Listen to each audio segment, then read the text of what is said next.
The massive Vreen vessel screamed through Earth's atmosphere in 2029, leaving a trail of fire before crashing spectacularly in the Gobi Desert. Military forces from a dozen nations surrounded the smoking craft as worldwide panic ensued. After 3 days of tense standoffs, the ship's main hatch finally hissed open. Captain Maya Rodriguez of the UN First Contact Division held her breath as the ramp extended from the alien vessel. Her team of linguists, xenobiologists, and military specialists tensed behind her, weapons cautiously lowered but ready. The crystalline beings that emerged weren't conquerors. They were annoyed tourists with car trouble. "This is most inconvenient," came the translated voice from the tallest alien, its crystalline body refracting sunlight into dazzling patterns across the desert sand. "We had not intended to make contact with your species for at least another century."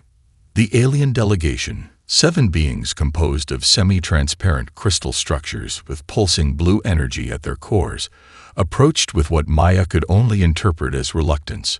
Their universal translators, sleek devices affixed to what passed for their necks, converted their melodic tones into clipped, precise English. "I am Transit Commander 6L of the Vreen Exploratory Fleet," the leader announced without offering anything resembling a greeting. "Our vessel has suffered critical efficiency degradation. Repair costs exceed replacement value by 17.3%. Maya stepped forward. "Captain Rodriguez, United Nations, we welcome you to Earth and offer any assistance." "Unnecessary," 6L interrupted, crystalline appendages flickering with blue light in what the human interpreters later identified as impatience. "This vessel is now decommissioned according to Vreen Protocol 7293B. We will depart in our auxiliary craft." General Williams pushed forward. "You're just leaving this massive spaceship here." The Vreen commander's crystal structure shifted slightly in what might have been the equivalent of a shrug. "It is of no use to us.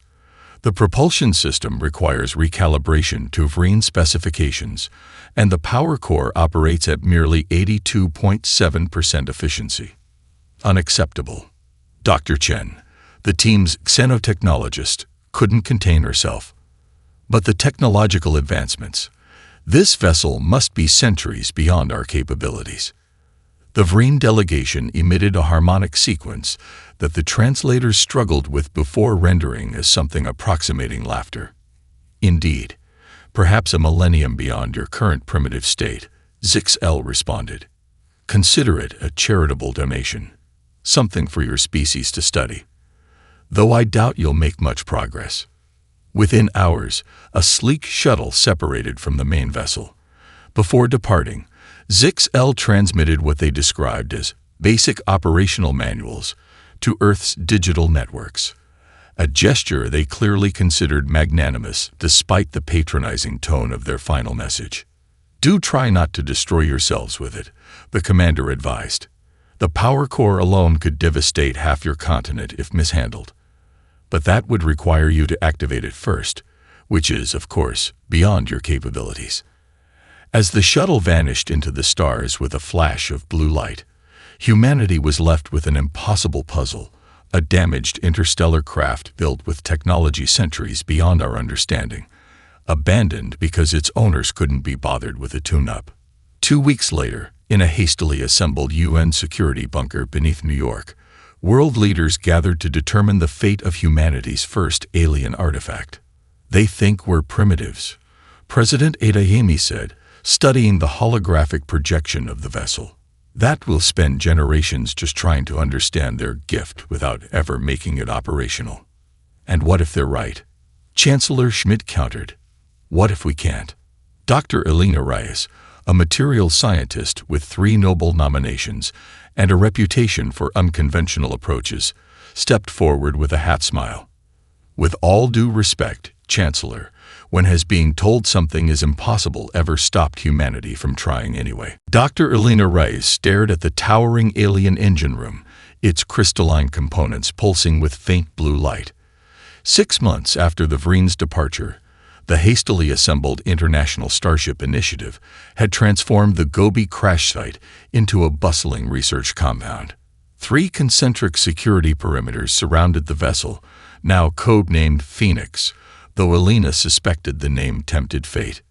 "Still getting those energy fluctuations in Section 7?" she asked, not looking up from her tablet.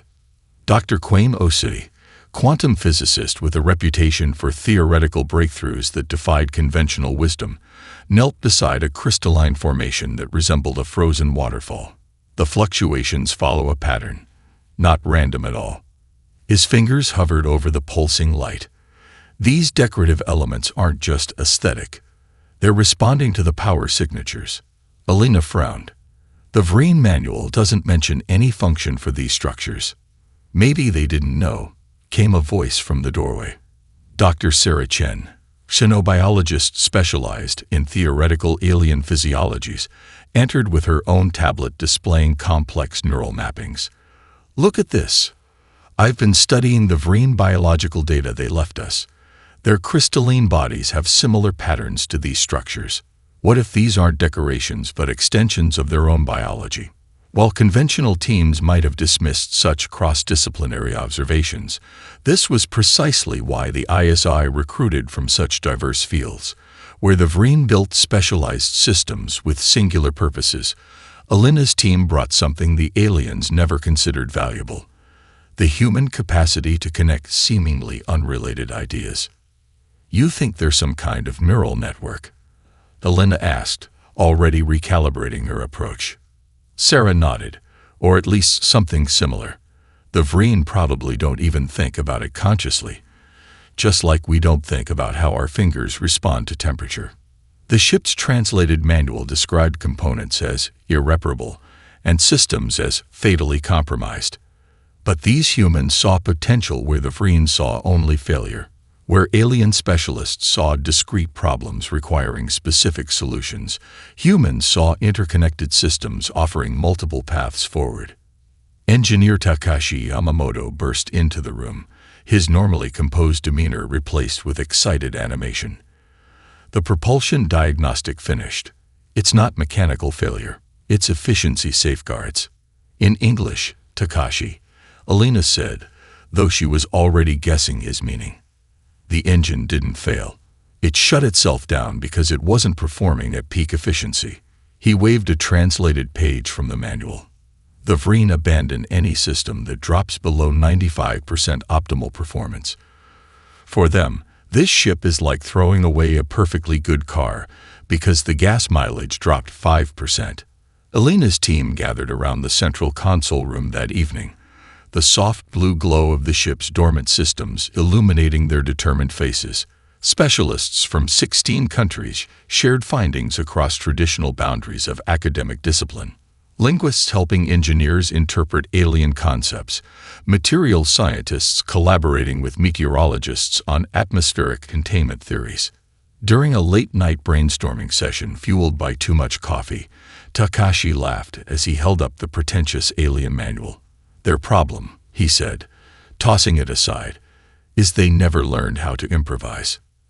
"Exactly," Elena agreed, looking around at her improbable team. "The Vreen are specialists evolved for efficiency. But humans," she gestured to the diverse group around her, "we evolved to adapt." Dr. Osai raised his coffee mug in toast. "To humanity's greatest strength, making do with what we've got." Elena smiled as they clinked their mismatched mugs together. The Vreen had abandoned their ship expecting primitive humans to spend generations just trying to understand it. They never considered that humans specialized in turning disadvantages into strengths, in seeing connections where others saw only isolated problems. "Tomorrow," she announced to her team, "we stop trying to understand the ship the Vreen way. We start reimagining it the human way." "Don't touch that." Dr. Rice lunged across the control room, but she was too late. Technician Alvarez had already connected the experimental interface to the ship's navigational array. The crystalline panel flashed amber, then deep red, and a harmonic wail echoed through the chamber as emergency shutdowns cascaded through the vessel. Elena sighed as systems blinked out one by one. "That's the third shutdown this week." Alvarez looked mortified. "I followed the protocol exactly as the manual." "It's not your fault," Alina interrupted, patting the young technician's shoulder. "That's exactly the problem. We've been following their protocols." 3 weeks later, Alina's team gathered before a nervous assembly of UN representatives and military observers in the makeshift briefing room. Holographic diagrams of the Phoenix floated above the central table, with red highlighting throughout virtually every system. "The ship isn't crippled by physical damage," Alina explained, manipulating the display to zoom in on a network of crystalline pathways. "It's crippled by the Vrien's obsession with protocol. Safety systems automatically shut down entire sections when they detect the slightest deviation from optimal parameters." Dr. Osei stepped forward. "It's like they built a car that stops working if you change the radio station," he said, earning nervous laughter from the audience. "Our solution," Alina continued, "is to bypass these systems entirely." She tapped the display, and green pathways appeared, circumventing the red sections. "We're creating workarounds the Vrien never imagined. And never would have allowed," added Takashi. "What we're doing would be considered heresy in their engineering philosophy." UN Security Council Chair Hammond frowned. "You're saying you're intentionally violating the operating procedures provided by an advanced alien civilization?" "Absolutely," Alina confirmed without hesitation. "The Vrien built this ship with rigid protocols because that's how their society functions. But humans," she smiled, "we excel at breaking rules when the rules don't work." After securing reluctant approval, the team began their systematic reimagining of the ship's core functions. They converted atmospheric regulators into energy amplifiers. They repurposed decorative elements as power conduits in ways the aliens never intended. What emerged was no longer purely Vrien technology, but a hybrid of alien sophistication and human ingenuity. "This is either brilliant or suicidal," muttered Dr. Chen as they prepared for the first power test of their modified systems. The team had removed 17 different safety interlocks that would have prevented their changes from functioning. "Probably both," Takashi replied cheerfully. Making final adjustments to the crystalline matrix they'd rewired to serve as a power distribution hub, a component that, according to the Vrien manual, was purely structural. Alina initiated the startup sequence, and everyone held their breath. For a moment, nothing happened. Then the crystals throughout the chamber began to glow, first softly, then with increasing brightness. Systems that had been dormant since the crash gradually came online, one after another. The ship's lights flickered on for the first time since the crash, bathing the team in blue light. Cheers erupted throughout the control room as displays illuminated and environmental systems hummed to life. Military Advisor Colonel Jackson watched the celebration with cautious eyes. What happens if the Vrien return and find their junk transformed in ways they never authorized? He asked Alina quietly. She studied the power readings, already exceeding what the Vrien manual listed as the system's maximum capacity. Then we better make sure it's impressive enough to change their minds. As the team celebrated their first major breakthrough, none of them noticed the small crystalline formation in the corner of the room pulsing with a rhythm that matched no known function in the Vrien manual, almost as if the ship itself was awakening to its new potential. 18 months into the project, the warning came without preamble. A single console in the engine room flashed from blue to crimson, followed by a harmonic tone that made everyone's teeth ache. "What the hell is that?" Alina demanded, rushing to the display. Dr. Osei's fingers flew across the alien interface they'd modified with human inputs. "Power core destabilization. The reaction chamber is losing containment. The ship's internal communication system, only recently made operational, crackled to life with an automated message in the Vrien language, followed by its English translation. Catastrophic failure imminent. Vessel abandonment protocol initiated. Alarms blared throughout the ship as the power core destabilized. Emergency evacuation orders echoed through the corridors while the alien manual flashed a single Vrien word, translated as doomed. Outside the ship, UN security forces began the evacuation protocol for the entire compound, and sent alerts to settlements within a 500-kilometer radius. Colonel Jackson appeared at Elena's side. "Dr. Rice, we need to evacuate now. If that core goes critical, it'll take half the continent with it." Elena finished. "I know." She turned to Takashi, who was already gathering equipment. "We have about 40 minutes before total containment failure. The Vreen manual says there's no recovery from this stage." Chen reminded them, already moving toward the exit with the other scientists. "The Vreen manual also says this ship isn't worth repairing," Elena countered. She grabbed a tablet and downloaded the core schematics. "Takeshi, we need the modified coolant system from Hangar 3. Jackson blocked their path. This is suicide, Doctor. The radiation levels are already climbing." The Vreen never considered compatibility with human technology because they thought it was too primitive. Takashi shouted over the alarms. "But we've been testing integration points for months." Elena faced the colonel directly. "Evacuate everyone else. But I need 30 minutes and Takashi's help." Against his better judgment, Jackson nodded. 30 minutes. Then I'm dragging you both out myself." Working through emergency protocols that weren't designed for their hybrid systems, Elena and Takashi raced toward the core with equipment from Earth's nuclear facilities. The radiation-shielded corridor leading to the containment chamber glowed with warning symbols in both Vreen and human languages. "The cooling system is designed for their crystalline technology," Takashi explained as they worked, sweat beading inside their radiation suits. "But we can adapt the principles from our deep-sea pressure systems to reinforce it." The ship shuddered around them as the core fluctuated, bursts of energy sending tremors through the hull. With radiation levels rising dangerously, they integrated their makeshift solution, a hybrid of Earth's most advanced cooling technology and the alien systems. "Ready?" Elena asked, her voice muffled by her suit. Takashi nodded. "Either this works, or we won't be around to worry about it." They initiated the sequence. For a terrifying moment, nothing happened. Then the core's erratic pulsing slowed, steadied, and finally stabilized into a rhythmic glow. The warning displays gradually shifted from red to amber, then blue. "We did it," Elena whispered, checking the readouts. "Core temperature dropping. Containment field stabilizing."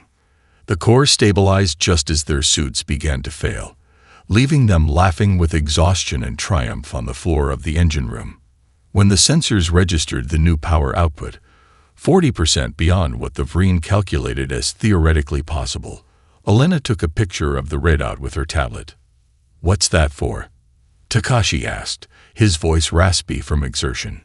Elena smiled despite her exhaustion. "I want to see their faces when they learn what primitive looks like." Outside the ship, the evacuation teams watched in amazement as the Phoenix's hull, previously inert, began to glow with a steady blue light, brighter and more stable than it had ever been, even on the day it crashed. "Propulsion test in 5 minutes," Dr. Rice announced over the ship-wide communication system. 1 month after the core stabilization crisis, the Phoenix hummed with newfound energy. The once dormant vessel now buzzed with activity as systems came online throughout its massive structure. Dr. Osei stood before the main control interface, surrounded by engineers from a dozen countries. "This is either brilliance or suicide," he muttered as he reviewed the final calculations. The propulsion system they'd created bore little resemblance to the original Vreen design. Instead of waiting decades to repair it according to alien specifications, they'd adapted experimental Earth fusion principles to work within the alien framework. "Probably both," Elena replied with the half-smile that had become her trademark. "But the simulations show it should work." The first 3 test fires had ended in spectacular failures. The initial attempt melted half the auxiliary thrusters. The second blew out power conduits across 3 decks. The third came closest but created harmonics that threatened to tear the hull apart. "What makes you think the 4th time's the charm?" Colonel Jackson asked, now a reluctant convert to Elena's unorthodox methods after witnessing the core stabilization miracle. Takashi joined them, wiping grease from his hands. because we finally stopped trying to make our technology compatible with theirs. Instead, we rebuilt their systems to work with ours. Outside, at a safe distance of 5 kilometers, international news crews broadcast live to a global audience estimated at 3 billion viewers. The world had watched with collective breath held as the ISI transformed from a scientific curiosity into humanity's best hope for reaching the stars. President Adeyemi's voice came through on the priority channel. Dr. Rice, the world is watching. Whatever happens today, your team has already accomplished the impossible. Alina nodded to her crew. Initiate pre-ignition sequence. Lights dimmed throughout the ship as power redirected to the propulsion systems. The crystalline elements that the team had repurposed glowed with increasing intensity, creating patterns of light that flowed like rivers toward the engine room. Resonance harmonics aligned. Dr. Chen reported from her station. Crystalline matrix responsive. Power levels at 93% and holding steady, added Dr. Ose. Ready when you are. Alina took a deep breath. Engage primary thrusters. For a moment, nothing happened. Then an eerie humming resonated through the massive ship, a tone that seemed to vibrate through bone and tissue rather than air. The vessel, nearly a kilometer in length, trembled almost imperceptibly at first, then with increasing intensity. Outside, observers watched in awe as dust kicked up around the Phoenix's hull. Sand cascaded from its surface as the gigantic craft shuddered, then slowly, impossibly, began to rise from the desert floor. In the control room, warning lights flashed across multiple systems, but none triggered the shutdowns that would have aborted the test under Vreen protocols. The human overrides held, allowing the ship to push through the inefficiency barriers that the aliens would never have tolerated. 5 meters elevation, Takashi announced, his voice steady despite the tears in his eyes. 10 meters. 15. The Phoenix hovered 20 meters above the ground, the sand beneath it swirling in complex patterns created by fields the team only partially understood. Cheers erupted throughout the ship and in mission control facilities around the world. Take us up, Alina ordered, her own eyes glistening with emotion. As Phoenix ascended gracefully into the clouds, mission control erupted in celebration. No one noticed the strange readings from deep space monitoring stations indicating incoming vessels. In the Antarctic monitoring facility, a single technician frowned at her display, wondering why no one else had noticed the unusual radiation signatures approaching Earth at impossible speeds. The Phoenix completed its first full orbital maneuver, settling into a stable low Earth orbit that displayed precision beyond what the team had hoped for. In the command center, champagne corks popped and decades of international tensions temporarily dissolved in the face of humanity's shared achievement. We're receiving a priority communication from NORAD. A technician called out, her celebration cut short. Unknown vessels approaching from the outer system. Multiple signatures. The room fell silent. Alina exchanged glances with Colonel Jackson, whose expression confirmed what everyone suspected. The Vreen have returned, he said quietly. Within hours, the Vreen diplomatic fleet arrived, their sleek ships making Earth's conventional satellites look like ancient relics by comparison.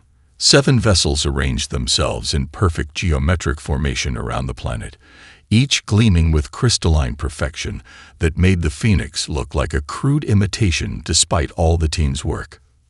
Receiving transmission, Communications Officer Park announced. It's being broadcast on all frequencies. The main screen flickered to life, revealing a crystalline being more elaborate than any they had encountered before. Unlike Zix-L's relatively simple structure, this Vreen featured multiple crystalline layers with complex patterns pulsing through them. I am High Commander Vox Teal of the Vreen Regulatory Fleet, the alien announced without preamble. Our monitoring systems detected unauthorized activation of decommissioned Vreen technology. This violation requires immediate inspection. President Adeyemi, connected from the UN headquarters, responded diplomatically. We welcome the Vreen delegation. The vessel you discarded has been repurposed through cooperative human innovation. We did not authorize repurposing, Vox-TL interrupted, crystalline appendages flickering with what the human team now recognized as agitation. Our discarded vessel contains proprietary technology. We demand immediate inspection of our discarded vessel, which you appear to be misusing. The contempt in their translator was unmistakable. 6 hours later, the Vreen inspection team materialized directly onto the Phoenix's bridge through technology that made Earth's best transporter theories look primitive. Vox-TL led a delegation of 5 specialists, each one's crystalline body oriented toward different ship systems. Explain these modifications, Vox-TL demanded upon seeing the hybrid control interfaces. Elena stepped forward. We adapted your systems to work with human technology. The original configuration was altered against protocol. The Vreen commander finished. This is unsafe, unauthorized, impossible.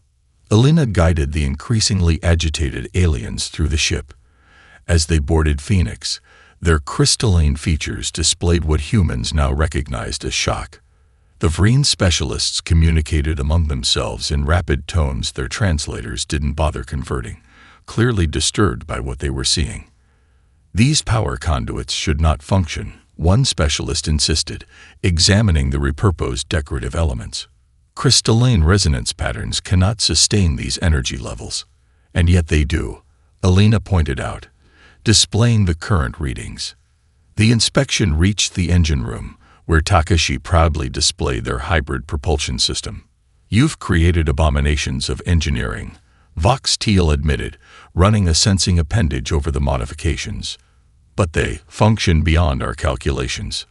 When Elena showcased how they solved the cooling problem that the Vreen had abandoned the ship over, the alien fell silent for a full minute before asking, "Why did you not accept the limitations we clearly documented?" Elena smiled, glancing around at her team. Humans don't see limitations, we see challenges. The final stop was the core, now operating at efficiency levels the Vreen manual had deemed theoretically impossible. Vox-TL's crystalline body actually dimmed momentarily as the readings registered. Your species was supposed to spend generations just trying to understand our technology, the commander said quietly. Not improving it. Disappointed? Elena asked. Concerned, Vox-TL replied, but there was something new in the translator's rendering of the alien's tone, something that sounded remarkably like respect. 3 days after the inspection, Vox-TL addressed the United Nations General Assembly. The crystalline commander hovered above the central podium, refracting light throughout the chamber in patterns that seemed deliberately intimidating. You modified our discard. Impressive for primitives, Vox-TL announced, the translator unable to fully mask the condescension. However, true spacefaring requires more than orbital capabilities. Elena sat between President Adeyemi and Secretary General Kazuo, sensing what was coming before the alien even said it. The Vreen Consortium has determined that Earth requires evaluation before further technological development. The commander continued, We propose a challenge to determine your species' readiness.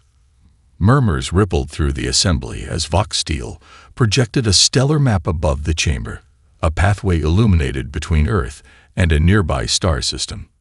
Your vessel must complete a journey to Alpha Centauri and return. Successful completion will grant Earth provisional status in the Galactic Cooperative. Failure will require surrender of all derived Vreen technology. The Secretary General leaned forward. And if we decline your challenge? Then we reclaim our discarded technology immediately, Vox-TL replied, crystal structure pulsing with what humans now recognized as smugness. Unmodified. Later, in the emergency meeting of the ISI leadership, opinions were sharply divided. It's a trap, Colonel Jackson insisted. The Phoenix wasn't designed for interstellar travel. They know that. Neither was it designed to fly at all after they abandoned it, Elena countered. Yet here we are. Takashi pulled up the ship's diagnostics. The power core can handle it, especially with our modifications. The real question is navigation and life support for that duration. As preparation began, the Vreen provided helpful data, predicting specific system failures that would doom the mission. Every simulation they shared showed catastrophic outcomes: power fluctuations in the third week, navigation failures near the heliopause, life support degradation at the halfway point. "They really don't think we can do this," Dr. Chen observed as the team reviewed the Vreen predictions. "More importantly," Elena replied, "they don't understand how we think." She gestured to the holographic display of the Phoenix. "They're calculating based on how their technology should work, not on what we've actually built." The night before launch, Elena found Takashi adding final modifications to the engine room. He'd been working for 36 hours straight, implementing contingencies for every Vreen predicted failure point. "They still think we're trying to make their ship work again," he said without looking up from his work. "They don't understand we've created something entirely new." Elena studied the readouts. "Will it work?" "Probably," he grinned. "But even if it doesn't, we'll fix it along the way." That's what they can't comprehend, that we can adapt during the mission. The launch day arrived with unprecedented global unity. Teams from 47 nations had contributed to the mission preparations. 12 crew members, representing every continent, boarded the Phoenix as billions watched worldwide. Dr. Rice took the command chair, with Takashi as chief engineer and Dr. Osai handling navigation. The rest of the crew represented the best minds Earth had to offer, each cross-trained in multiple disciplines, a concept the specialized Vreen could barely comprehend. "Final systems check," Elena announced as they prepared for departure. One by one, each station reported ready, many using systems that, according to Vreen engineering principles, should not function at all. The Vreen observation vessel maintained position nearby, recording everything. As Phoenix powered up its hybrid propulsion system, Vox Teal transmitted a final message. "We calculate a 94.3% probability of mission failure," the commander stated. "But we will welcome your return should you prove us incorrect." Elena smiled at her crew. "Let's rewrite those odds." As Phoenix broke orbit and accelerated toward the stars, Earth held its breath, while the Vreen prepared to welcome the humans back to their proper place in the galactic hierarchy. 117 days after departure, 23 days ahead of the most optimistic Vreen calculations, Earth's deep space monitoring stations detected an energy signature approaching from Alpha Centauri. The Phoenix was coming home. The Vreen delegation gathered at Earth's newly constructed spaceport on the expected return date, prepared to console the humans on their inevitable failure. Their experts had calculated a best-case scenario of 140 days for the round trip, assuming no catastrophic failures, when Phoenix appeared not only intact, but 3 weeks ahead of the Vreen's calculated best possible scenario. The alien's crystalline forms actually dimmed with shock. As the massive ship descended through the atmosphere, its hull glowed not with the original blue of Vreen technology, but with a vibrant purple, the result of human modifications made during the journey itself. "Impossible," Vox Teal whispered as the vessel landed with precision that exceeded Vreen navigational parameters. When the airlock opened, the crew emerged looking not exhausted but energized. Dr. Rice led them down the ramp to thunderous applause from the assembled crowd. Even the typically stoic Colonel Jackson broke into applause as the crew planted the United Nations flag beside the ship. "Your vessel survived," Vox Teal acknowledged, approaching Elena. "A testament to fortune and—" "Not luck," Elena interrupted. "Engineering, innovation, adaptation." She handed the commander a data crystal. "Our flight records. You might find them educational." Analysis of the flight records revealed how the human crew continuously adapted the ship during transit, making real-time improvements the Vreen would never attempt.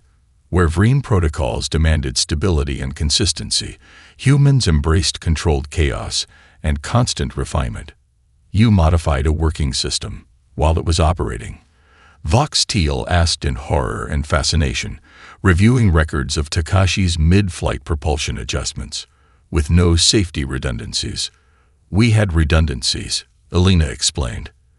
"They just weren't the ones you would use. We call it learning as we go. The Vreen Council transmitted their official decision 2 weeks later. Earth would be welcomed into the Galactic Cooperative with the unique classification, unpredictably innovative, a designation meant as cautionary, but which humans received as a compliment. In the decades that followed, humanity's influence spread rapidly through known space. Human ingenuity became a sought-after commodity throughout the galaxy. Species that had been bound by rigid technological traditions sought human consultants who could see possibilities where others saw only limitations. The Phoenix, a ship once abandoned as worthless, became the template for Earth's growing fleet of hybrid vessels. Each new ship incorporated lessons from its predecessor while maintaining the core philosophy: adapt, improvise, transcend. The Vreen civilization, shaken by humanity's success, gradually began its own renaissance of creative thinking. Junior engineers cautiously introduced what they called human-inspired methodologies, and over generations, their society slowly shed its most binding constraints. At the 10th anniversary celebration of Earth joining the Galactic Cooperative, Vox Steele, now the Vreen ambassador to Earth, raised a glass in toast. The once imperious commander had requested assignment to Earth, specifically to study human innovation approaches. To the species that taught us that what we perceive as junk may simply be waiting for the right perspective to reveal its true potential, Vox Steele announced to the assembled dignitaries. Elena smiled, remembering the condescension in that same voice years earlier. She clinked her glass against the specialized crystal container the ambassador now used. To seeing possibilities instead of limitations, she replied. And to the stars that wait for those brave enough to reimagine the impossible. Across the galaxy, ships bearing the Phoenix emblem, a stylized human hand reaching toward the stars, continued to push boundaries and redefine what was possible, carrying humanity's greatest gift to the cosmos: the audacity to try.